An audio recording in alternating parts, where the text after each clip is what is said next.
হাদি একজন প্রার্থী হতে পারে ঢাকা ৮-এর। সে আমার সন্তান সমতুল্য।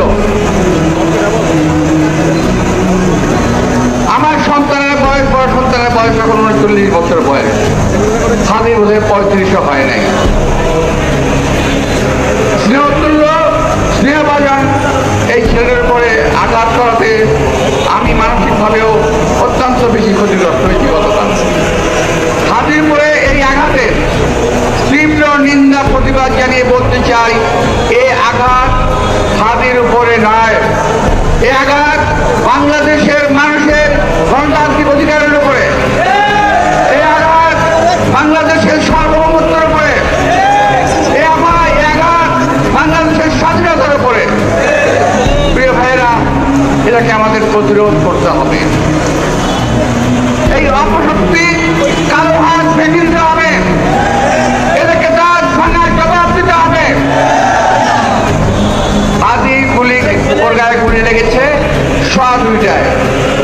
ঠিক 2:30টার সময় ফেসবুকে পোস্ট আসলো, সবাই গিয়ে যেখানে ঐক্যবদ্ধ হও, কোন একটা বাসায় যেতে হবে, ইট খুলে নিয়ে আসতে হবে। ভাবতে পারছেন ব্যাপারটা কত পরিকল্পিত। এটাকে আরো সংহত করেছে। আমি যখন হসপিটালে যাই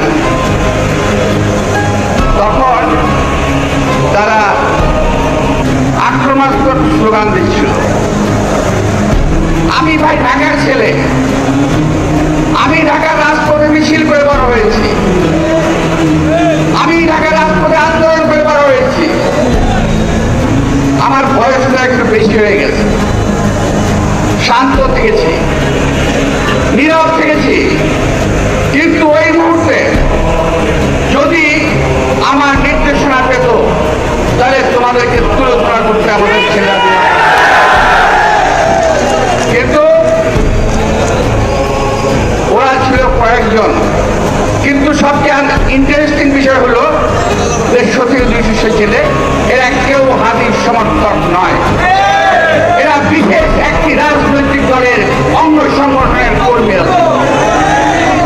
আমি যাওয়ার পরে যার ভিতরে গেলাম, তখন হাদিকে নিয়ে যাচ্ছে স্ট্রেচারে করে অপারেশন থিয়েটারে।